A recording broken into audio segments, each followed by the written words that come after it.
आनंद गुरुदेव की जय। निज नाम सोही जाहिर हुआ जाके सब दुनी राह दिखाता। निज नाम सोही जाहिर हुआ जाके सब दुनी राह दिखाता। मुक्ति देसी ब्रह्मांड को, मुक्ति देसी ब्रह्मांड को आए ब्रह्मा आत्म सत निज नाम सोही जाहिर हुआ जाके सब दुनी राह दिखाता। सब दुनी राह दिखाता। तुम निरखो सत स्वरूप सत श्यामा जी रूप अनूप। तुम निरखो सत स्वरूप सत श्यामा जी रूप अनूप।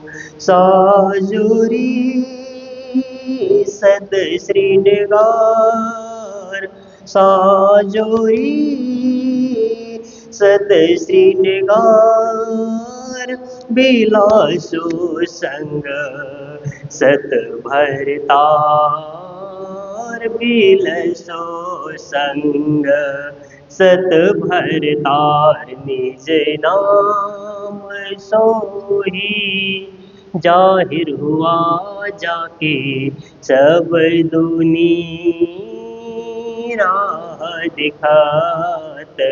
सब दुनी राह दिखात। जो जो उठे सत सुख के तरंग त्यों त्यों उड़े सुपन कुसंग। जो जो उठे सत सुख के तरंग त्यों त्यों उड़े सुपन के संग। जब याद आवे सुख अपनों तब छोटे हो झूठो सपनों। जब याद आवे सुख अपनों तब छोटे हो झूठो सपनों।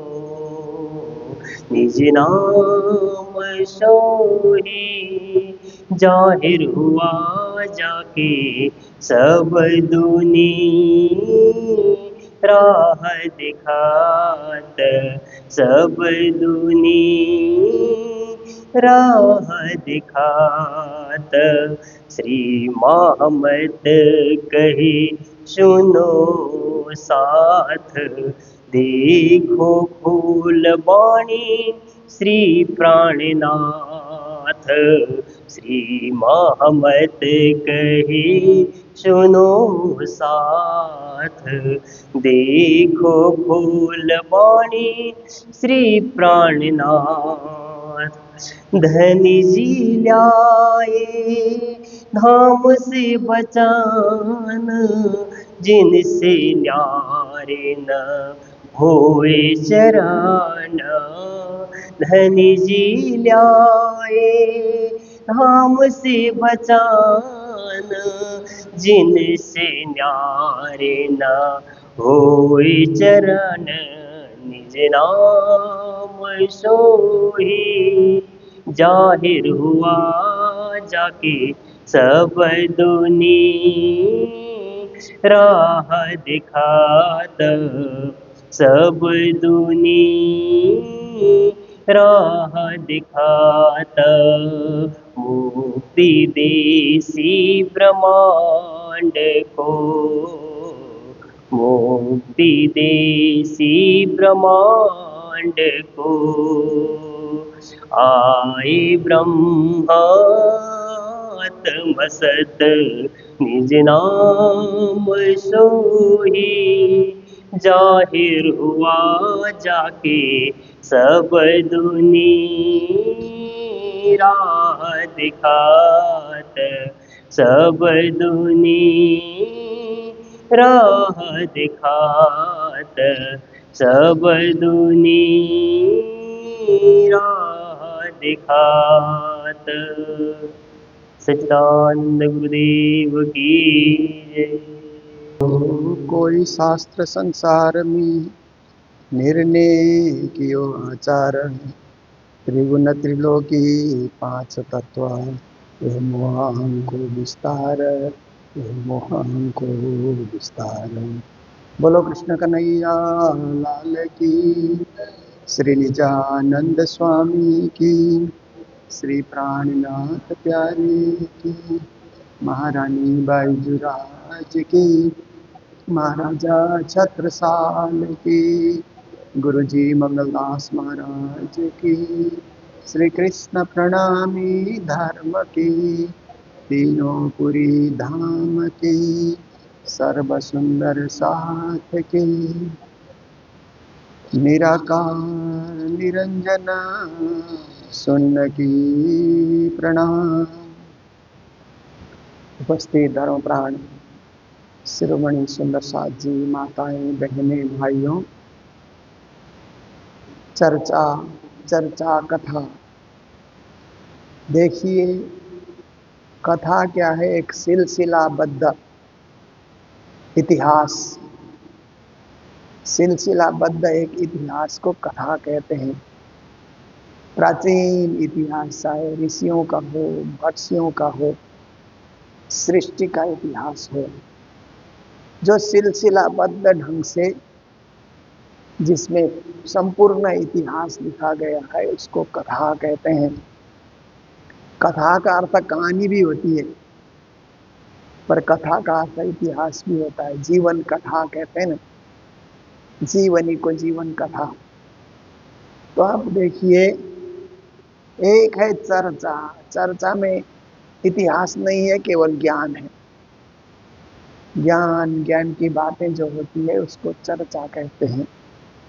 तो देखिए, हम लोग नित्य चर्चा में सम्मिलित हो रहे हैं और कुछ सत्य को ग्रहण करने के लिए, परमात्मा के शरणागति को ग्रहण करने के लिए तत्पर हो रहे हैं। देखिए, सत्य का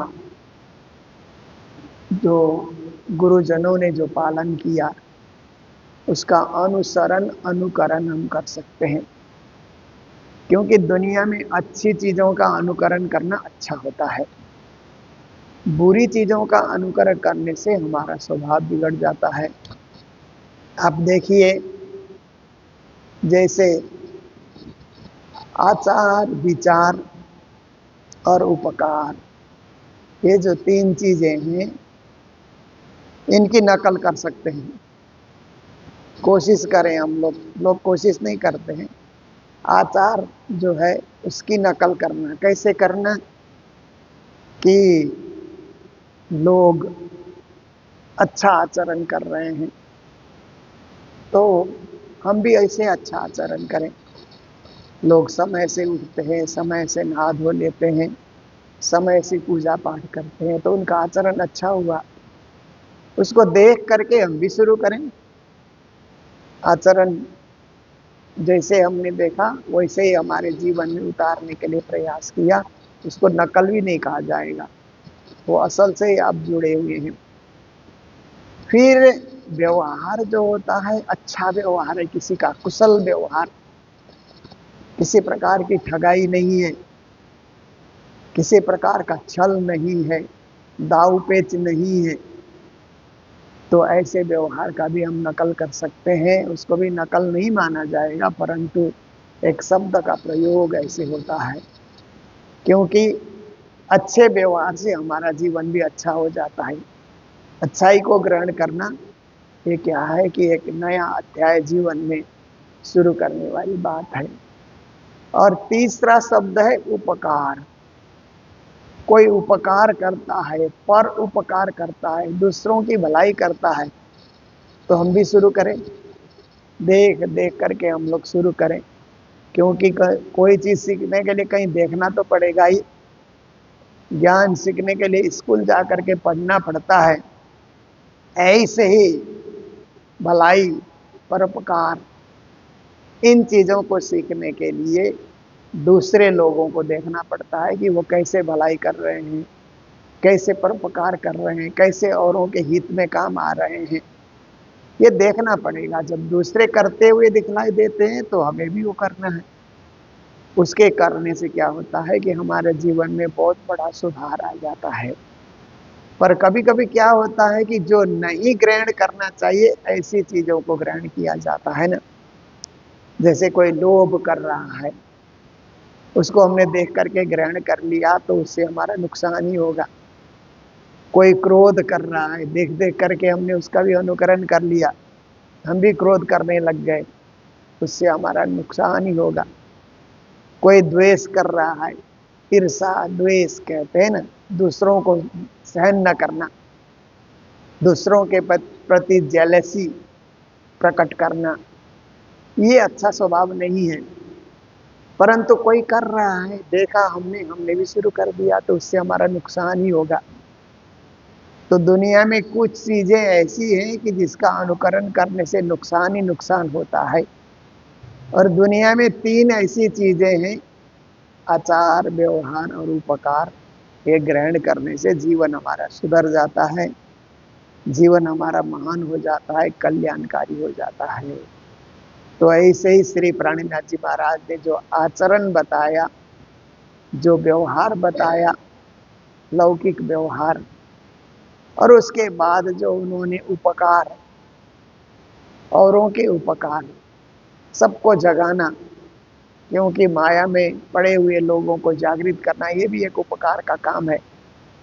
तो ऐसे आध्यात्मिक उपकार, आध्यात्मिक व्यवहार, आध्यात्मिक आचरण हम कहीं से भी ग्रहण करें वो उत्तम ही उत्तम है।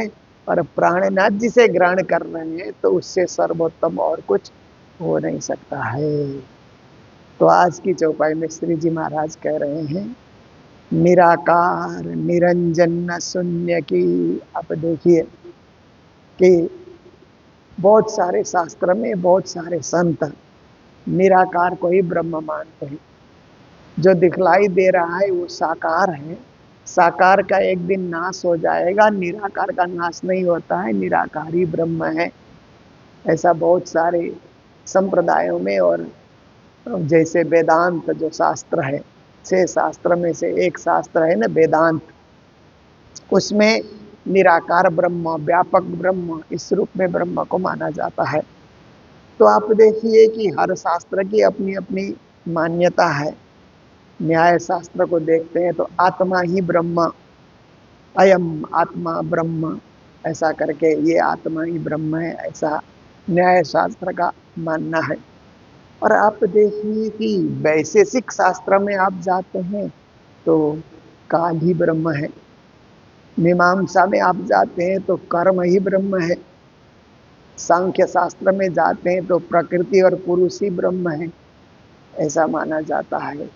और फिर आप जो पतंजल में जाते हैं तो ज्योति स्वरूप ही ब्रह्म है, वेदांत में जाते हैं तो निराकार ही ब्रह्म है। 6 शास्त्रों ने ब्रह्म की 6 प्रकार से परिभाषाएं की है। तो मानने वाले व्यक्ति सोचते हैं कि जाएं तो किधर जाएं। प्रकृति पुरुष को भी ब्रह्म माना जा रहा है सांख्य शास्त्र में। तो प्रकृति सृष्टि है, पुरुष परमात्मा है। बाकी सब शास्त्रों ने अपने अपने ढंग से ब्रह्म की परिभाषा की है। तो श्री जी यही बता रहे हैं कि निराकार निरंजन शून्य की। वेदांत शास्त्र में ब्रह्म को निराकार माना जाता है, निरंजन माना जाता है, शून्य माना जाता है। पाई न काल की विद्या। अब फिर देखिए कि वैशेषिक जो शास्त्र है उसमें काल को ही ब्रह्म कहा जाता है। काल पैदा करता है, काल जन्म देता है, समय जन्म देता है, समय बढ़ाता है, समय उसको आगे बढ़ाता है, समय फिर धीरे धीरे उसको क्या प्रौढ़ अवस्था में पहुंचा देता है, समय वृद्ध अवस्था में पहुंचा देता है, और समय उसको खा जाता है, काल उसको खा जाता है। इसीलिए काल ही ब्रह्म है।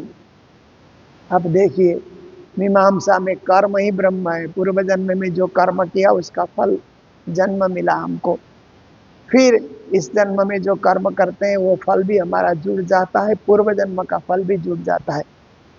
जैसे कभी कभी क्या होता है कि बेटे को क्या होता है, बाप का धन भी मिल जाता है, अपनी कमाई का भी मिलता है ना। बाप का धन तो मुफ्त में मिला उसको, उसको कमाने में उसने कोई मेहनत नहीं की, परंतु बाप का बेटा है इसलिए स्वाभाविक उसको मिल गया, तो वो भी खर्च करता है, और खुद कमाता है वो भी खर्च करता है। इसी तरह पूर्व जन्म का संस्कार भी हम पालन कर रहे हैं, पूर्व जन्म का कर्म भी हमारे साथ जुड़ा हुआ है, वो भी हम चला रहे हैं। इस जन्म में जो कर्म करते हैं वो भी हमारे साथ जुड़ जाता है। तो इसलिए आप देखिए कि मीमांसा ने कहा कि कर्म ही ब्रह्म है, वैशेषिक ने काल ही ब्रह्म है, सांख्य ने पुरुष और प्रकृति ब्रह्म है, न्याय ने कहा आत्मा ही परमात्मा है, आत्मा ही ब्रह्म है, पतंजल ने कहा कि ज्योति ही ब्रह्म है, वेदांत ने कहा निराकार ही ब्रह्म है जो व्यापक है। तो श्री प्राणनाथ जी महाराज कहते हैं सच्चिदानंद ही ब्रह्म है, जहाँ सत है, जहाँ चिद है, जहाँ आनंद है वो ब्रह्म है। ऐसी मान्यता प्राणनाथ जी की है। ना शुद्ध प्रकृति पुरुष की। अब देखिए कि सांख्य शास्त्र में प्रकृति पुरुष को ब्रह्म कहा, तो पुरुष कौन है? पुरुष क्या नारायण भगवान है? पुरुष प्रणव ब्रह्म है कि अव्याकृत है, कि केवल ब्रह्म है, कि सबलिक ब्रह्म है, कि अक्षर ब्रह्म है? वो पुरुष कौन है? क्योंकि ब्रह्म तो कई है ना, ब्रह्म का विभाजन है, कई क्षेत्र में ब्रह्म कार्य कर रहे हैं। तो सच्चिदानंद ब्रह्म को समझा जाए तो वास्तविकता को आपने पकड़ लिया, मूल को पकड़ लिया, बाकी और ब्रह्म को आप पकड़ते रहे तो कहीं ना कहीं मूल तक आप जाकर के नहीं पहुंचे हुए हैं। ना मोह अहम की शुद्ध। और बहुत सारे लोगों को मोह क्या है, जिसके विस्तार से सृष्टि बनी, उसकी भी शुद्धि नहीं है। अहंकार क्या है, उसकी भी शुद्धि नहीं है, क्योंकि मोह और अहंकार से ही तो नारायण, इच्छा शक्ति, मोह तत्व, अहंकार, ये चार चीजों से ही तो सृष्टि बनी है, जो श्रीमद् भागवत में बताया गया है। तो इसकी भी किसी को शुद्धि नहीं है, पर लोग भजे जा रहे हैं, पूजे जा रहे हैं, भक्ति किए जा रहे हैं, और अनेक उपवास इत्यादि किए जा रहे हैं, तीर्थों का दर्शन किए जा रहे हैं, पर वास्तविक तत्व तक जिनका जो है बोध नहीं है, वास्तविक तत्व तक जो लोग पहुंचे हुए भी नहीं हैं। उपजा या को कहे वही, फिर सब के सब कहते हैं कि सृष्टि की उत्पत्ति हुई, क्योंकि उत्पत्ति प्रकरण तो आप देखिए भागवत में भी है, वेदों में भी उत्पत्ति प्रकरण है, और जो कतेब धर्म ग्रंथ हैं तो कुरान में भी उत्पत्ति प्रकरण है, बाइबल में भी उत्पत्ति प्रकरण है, सभी धर्म ग्रंथों में उत्पत्ति प्रकरण है। तो जिसकी उत्पत्ति होती है वो नाश हो जाएगा, जो अनादि है, अखंड है, उसकी उत्पत्ति नहीं होती है, वही अब हमेशा वैसा ही बना रहेगा। परंतु जो पैदा होता है वो एक दिन मर जाएगा, जिसका जन्म होता है उसका मरण होगा, जो आया है सो जाएगा। तो इसलिए आया है तो कहाँ से आया, जाएगा तो कहाँ जाएगा, ये ज्ञान हमको होना चाहिए। सबके सब कहते हैं उत्पत्ति हुई, पर कहाँ से उत्पत्ति हुई, उसका मूल कहाँ है, बीज कहाँ है, ये भी जानना है। कहे प्रलय होसी ए, सभी कहते हैं कि एक दिन प्रलय हो जाएगा, प्रलय में सबका नाश हो जाएगा, सब लीन हो जाएंगे, पर वो प्रलय करता कौन है, प्रलय की करने का अधिकार किसको है, ये भी ज्ञान नहीं है। ब्रह्म बतावे याही में, फिर सबके सब कहते हैं कि ब्रह्म इसी माया में है, इसी 14 लोक में ब्रह्म भी है, खोजी करो, खोजी करने वाले को यही ब्रह्म मिल जाएंगे, इस प्रकार की भी शिक्षा दी जाती है। जबकि प्राणनाथ जी महाराज कहते हैं 14 लोक में ब्रह्म की सत्ता है, ब्रह्म तो परम धाम में है। परम धाम से ही विश्व ब्रह्मांड को ब्रह्म प्रकाशित कर रहा है। ब्रह्म यहाँ धरती में आकर के छुप करके नहीं बैठा हुआ है। ब्रह्म तो अपने परम धाम में ही है। बखत बखत पे अपनी सत्ता को भेजते रहता है। सत्ता को भेज करके वो कार्य करता है। जैसे पहले जमाने में राजा लोग होते थे तो सब जगह जाते नहीं थे, मंत्री गणों को भेजा करते थे, जाओ जाओ ऐसा करके मंत्रियों को भेजते थे। जैसे आजकल राष्ट्रपति है राजा की जगह में, तो राष्ट्रपति भवन में ही बैठे रहते हैं। पर मंत्रिमंडल को आदेश होता है कि ये कार्य करो, ये कार्य करो। राष्ट्रपति के हस्ताक्षर से ही सब कार्य होता है। तो इसी तरह से ब्रह्म की इच्छा से सब कार्य होता है। पर सब कार्य ब्रह्म खुद आकर के करते हैं ऐसी बात नहीं है। वो क्या करते हैं, देवी देवताओं को, अवतारी पुरुषों को आदेश करते हैं और उस आदेश से सृष्टि की रचना होती है।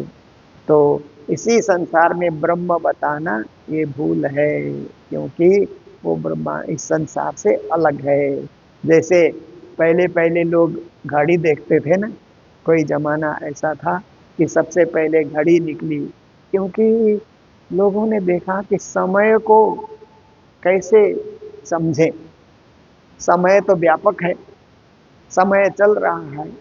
तो पहले जमाने में समय को समझने के लिए सूर्योदय से सूर्यास्त को दिन, सूर्यास्त से लेकर के दूसरे दिन सूर्योदय तक रात, दिन और रात का विभाजन किया तो थोड़ी समझ आ गई समय की, थोड़ी सी। क्योंकि ये व्यापक समय को कैसे समझे, इसको कैसे अपने दिमाग में उसको बिठा लें। तो दिन और रात करके फिर दिन रात करते हुए पक्ष के हिसाब से समझने की कोशिश की गई समय को, कि शुक्ल पक्ष, कृष्ण पक्ष, ऐसे करके चंद्र के उदय और अस्त के हिसाब से भी समय का विभाजन किया गया, सूर्य के उदय अस्त से भी समय विभाजन किया गया। फिर ऐसे करते करते फिर दिन रात करते हुए 7 दिन में एक सप्ताह, फिर 30 दिन में एक माह पूरा हो जाता है, 365 दिन में एक साल पूरा हो जाता है। इस तरह से समय को समझा गया। पर दिन और रात को भी अब कैसे, दिन तो लंबा होता है, सुबह से लेकर के सूर्योदय से सूर्यास्त तक लंबा होता है। उसको समझने के लिए घड़ी का आविष्कार किया गया, कि ऐसे यंत्र बनाया जाए कि दिन के एक एक घंटे को भी समझा जा सके। तो घड़ी तैयार हो गई। पहले तो दीवालों में घड़ी लगती रही, फिर उसके बाद टेबल में रखने की घड़ी आई, उसके बाद अपने हाथ में जो है अपने बाह में बांधने वाली घड़ी आई। अब सब डिजिटल घड़ियाँ आ रही हैं। अब ज़माना ऐसा हो गया कि डिजिटल घड़ियाँ हैं। अब तो मोबाइल में भी घड़ी है, सब जगह घड़ी व्यापक हो गई। तो आप देखिए कि जब घड़ी आई तो समय समझने में आसान हो गया ना, कि दिन दिन है तो दिन का कौन सा समय है, तो प्रातः काल है तो हम लोग बोलते हैं अभी 6 बजे हैं, 7 8 ऐसे करके एक एक घंटे को हम समझते जा रहे हैं समय को। और हमको फट से ध्यान आ जाता है कि 6 बजे हैं तो ये पूजा का समय है, मंगल आरती का समय है, 5 बजे हैं, 4 बजे हैं तो उठने का समय है। ऐसे हमको फट से ध्यान आ जाता है। और फिर 8 बजे हैं तो नाश्ते का समय है, ऐसा ध्यान आ जाता है। पूजा पाठ हो गई, तो पूजा पाठ होने के बाद कई लोग योगा प्राणायाम व्यायाम करते हैं और कई लोग मॉर्निंग वॉक करते हैं, ठीक है करने दीजिए। 8 बजे नाश्ता का समय है, समझ आ जाता है। 9 बजे हैं तो ऑफिस जाने का समय है, व्यापार में जाने का समय है, फट से समझ आ जाता है ना घड़ी होने से। नहीं तो सूर्य को देखते रहते कि सूर्य इतना ऊपर आएंगे तो नाश्ता करेंगे, इससे ऊपर आएंगे तो हम अपने व्यापार करने के लिए चले जाएंगे, ऐसे ही पहले सोचते थे। अब फिर 12 बजे का समय है, 12 साढ़े 12 बजे का समय है तो पूजा करने वाले समझते हैं कि राजभोग लगाने का समय है, राज्य को भोग धराने का। और बाकी व्यापार उपार करने वाले लोग हैं तो उस समय समझते हैं कि 12 बजे के बाद तो भोजन भी करना चाहिए, ऐसा भी वो लोग सोचते हैं। कुछ नाश्ता करते हैं, व्यापारी लोग घर में है तो भोजन कर लिया जाता है। फिर उसके बाद फिर काम करो। और सेठ लोग हैं, आराम आराम परस्त लोग हैं, तो भोजन के बाद सोचते हैं ये सोने का समय है, तो भोजन करके 2 से 3 या 2 से 4 बजे तक सोते रहते हैं। जिनको लंबी नींद आती है तो दिन में ही सो जाते हैं, खा करके जो दिन उद्यम करने के लिए है परिश्रम करने के लिए है, कुछ कमाने के लिए है, कुछ पाने के लिए है, ऐसा समय सो करके गंवा देते हैं दिन में। तो 4 बजे उठे तो कितना समय हुआ? 4। तो कहते हैं अरे चाय का समय हो रहा है, ऐसा समय के विभाजन होने से आप देखिए। फिर उसके बाद शाम को 5 बजे होते होते फिर आप देखते हैं कि संध्या आरती का समय है, सेवा पूजा का समय है, 6 बजे है तो आरती का समय है। फिर 7 बजे, 7:30 बजे होते ही रात्रि भोजन का समय है। फिर 9 बजे रात को होते होते अब सोने का समय आ गया है। देखिए, घड़ी बनने से समय को समझना बहुत आसान हो गया। तो व्यापक समय को घड़ी में बांध करके विश्व को समझाया गया, अन्यथा लोग व्यापक समय को कुछ समझते नहीं थे। ऐसे ही व्यापक ब्रह्म को, अनादि ब्रह्म को, अखंड ब्रह्म को, अक्षरातीत ब्रह्म को समेट करके क्या है कि हम पूजा में, कहाँ परम धाम में पूर्ण ब्रह्म परमात्मा बैठे हुए हैं, उनको समेट करके अपने मंदिर की पूजा में या अपने घर की पूजा में हम लोग रखते हैं। फिर हम सोचते हैं कि राज्य यहाँ पर बैठे हुए हैं। राज्य तो व्यापक है, परम धाम के कण कण में है, 25 पक्ष में राज्य है। परंतु अब इतने व्यापक राज्य को कैसे समझेंगे? बहुत कठिन कार्य है। इसीलिए उसको समेट करके एक घर में पूजा के रूप में हम एक सिंहासन में उनको प्रतिष्ठित करते हैं, तो हम आराम से उनको समझ सकते हैं, आराम से उनकी भक्ति भी कर सकते हैं और आराम से उनकी पूजा कर सकते हैं, आराम से उनका उठापन कर सकते हैं, आराम से पौड़ावनी भी हम कर सकते हैं और उनके ग्रंथ को आराम से हम पढ़ करके उनके उपदेश को हम ग्रहण भी कर सकते हैं। एक देशीय करने से, व्यापक करने से कुछ नहीं समझ आता है, क्योंकि दिमाग इतना कार्य नहीं करता कि व्यापक ब्रह्म को ध्यान में ला सके।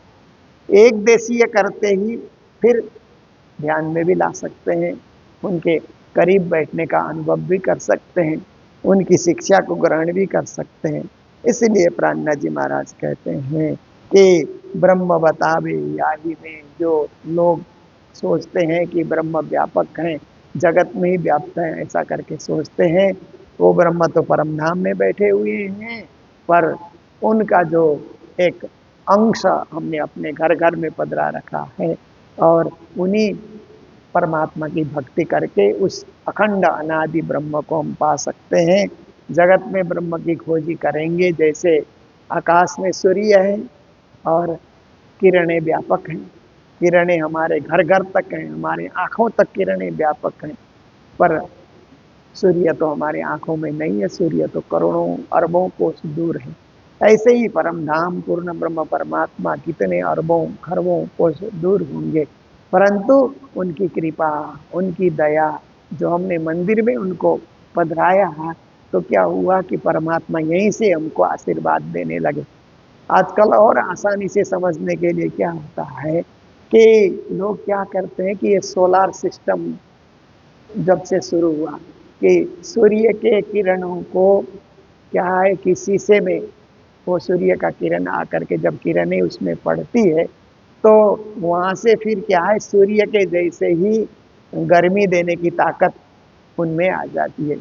फिर उनको बैटरी में स्टोर किया जाता है या बिजली के साथ जोड़ करके उनको स्टोर किया जाता है। फिर उससे बत्ती भी जलाया जाता है, खाना भी बनाया जाता है। कहाँ आकाश में सूर्य, कहाँ अपने घर में आपने 2-3 सोलर पैनल लगा करके उस सोलर पैनल के द्वारा वही सूर्य का प्रकाश, वही सूर्य की शक्ति आपने पाया और उससे आप गर्म पानी से नहा भी सकते हैं और बहुत कुछ कार्य सोलर पैनल के द्वारा किया जा सकता है। रात को बत्ती भी जला सकते हैं। तो ऐसे ही परम धाम में बैठे हुए साक्षात पूर्ण ब्रह्म परमात्मा को अपने घर में पधरा करके, सिंहासन में पधरा करके, वही परम धाम का सुख, वही परम धाम का आनंद, वही परम धाम की भक्ति और वही परम धाम का ज्ञान हम प्राप्त कर रहे हैं।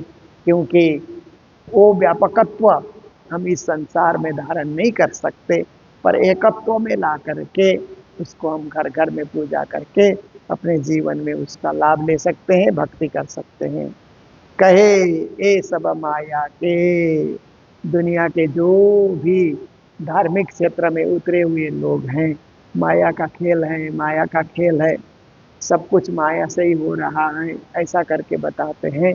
पर माया के पति कौन है? मायापति कहते ना, किसने माया की सृष्टि की? जैसे गीता में श्री कृष्ण कहते हैं ना, मम माया दुरत्यया। माया किसकी है? तो कृष्ण ने कहा मेरी है, मेरी माया है, मम माया है दुरत्यया, त्यागने के लिए, छोड़ने के लिए दुष्कर है मेरी माया। और प्राणनाथ जी ने भी कहा, ए माया से अति बलवंती, ऊपरी से मूल धनी थकी। उन्होंने कहा माया धाम धनी की दृष्टि से ही, धाम धनी की कृपा से ही माया की उत्पत्ति हुई है, क्योंकि संसार सृष्टि रचना में माया की जरूरत है। परम धाम में माया की जरूरत नहीं, वहाँ प्रेम से ही सब कुछ हो जाता है। पर प्रेम का उल्टा रूप जब शुरू हो जाता है, उसी को माया कहते हैं। वही बंधन है, वही आकर्षण है, वही दुनिया का झूठ झमेला है। इसलिए माया को प्रेम में बदल देना, माया को भक्ति में बदल देना और माया को अनुराग में बदल देना बहुत जरूरी है। ये शिक्षा श्री जी महाराज हमें प्रदान कर रहे हैं कि दुनिया के लोग इसी धरती में ब्रह्म बताते हैं, पर वो ब्रह्म तो परम धाम में बैठे हुए हैं, परम धाम उनका धाम है। उलझे सब याही में, संसार के लोग इसी माया जाल में उलझे हुए हैं। जब व्यक्ति उलझ जाता है तो निकल नहीं सकता है ना। कभी कभी तो अपने ही कपड़े से हम उलझ जाते हैं ना। जो कपड़ा हम पहन रहे हैं, जो साल हम ओढ़ रहे हैं, कभी ये साल में ही हम उलझ जाते हैं, कभी अपनी धोती में ही हम लोग उलझ जाते हैं ना, अपने कपड़े में। महिलाएं हैं तो अपनी साड़ी में ही उलझ जाती है ना, कभी गिर भी जाती है। खुद की साड़ी में खुद उलझ जाना, खुद के कपड़े में खुद उलझ जाना, गिर जाना, ये माया का खेल है। इसी तरह खुद के विचारों में खुद उलझ जाते हैं, खुद के कर्म में हम खुद उलझ जाते हैं, खुद की गलती में हम खुद उलझ जाते हैं। आप देखिए, विद्यार्थी हैं, परीक्षा के दिनों में ध्यान से पेपर नहीं लिखा तो फेल हो जाते हैं। तो खुद की गलती में जीवन भर खुद उलझ जाते हैं, सोचते हैं उस समय अच्छा पढ़ते तो डिग्रियां लेकर के आज हम भी बाबू बन जाते, परंतु हमने उस समय कुछ ध्यान नहीं दिया। खुद के कर्म के, दुष्कर्म के चलते आज हम लेबर का काम कर रहे हैं, सामान ढो रहे हैं, या खेती का काम कर रहे हैं, बस्ती का काम कर रहे हैं। तो देखिए क्या होता है कि कभी खुद ही खुद के हम दुश्मन बन जाते हैं और खुद ही खुद के मित्र भी बन जाते हैं। इसीलिए गीता में श्री कृष्ण ने कहा कि आत्मा ही आत्मा के लिए बंधु है, आत्मा ही आत्मा के लिए रिपु है। आप ही आपके मित्र हैं, आप ही आपके दुश्मन हैं।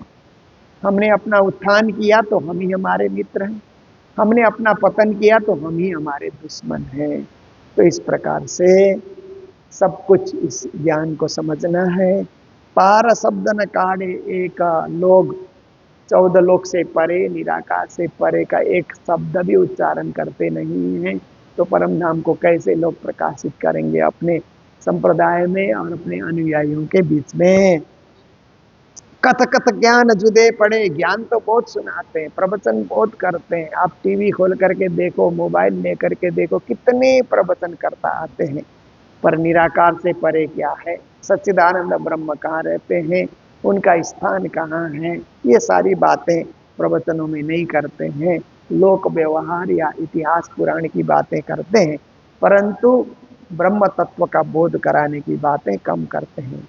द्वैत में देख देखा, बहुत सारे लोग इस द्वैत संसार में ही उनकी दृष्टि है, द्वैत को देख रहे हैं, और अद्वैत की ओर दृष्टि उनकी जाती नहीं है।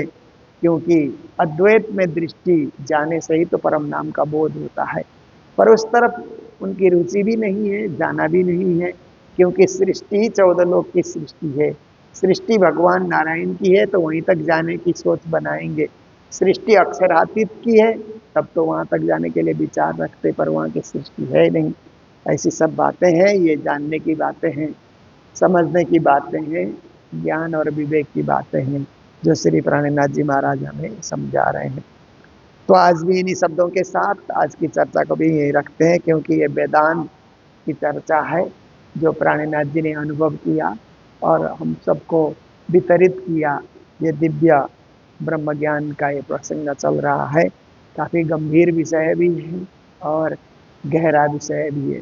फिर भी हम लोग थोड़ा थोड़ा सुन करके इसको जीवन में उतारने के लिए नित्य प्रति कोशिश करते हैं। तो ये मंगलधाम में राजभोग एवं भंडारे की सेवा, जो हरियाणा से 124 सुंदर साथ की मंडली आई थी, श्री राजदास जी महाराज के नेतृत्व में उन सुंदर साथ की ओर से भंडारे की और विविध सेवाएं प्रदान की गई हैं। उन सभी को भी मंगल बधाई, मंगल कामनाएं व्यक्त करते हुए आज के प्रसंग को यही विराम दे रहे हैं। जय जयकार के साथ बोलो सतगुरु महाराज की, श्री प्राणनाथ प्यारे की, सर्व सुंदर साथ की, ऊर्जे सब याही में, पार सबद न काढ़े एका, कथ कथ ज्ञान जुदे पड़े, द्वैतई में देखा देखा, द्वैतई में देखा देखा। बोलो श्री प्राणनाथ प्यारे की, श्री धाम के धनी की, प्रणाम।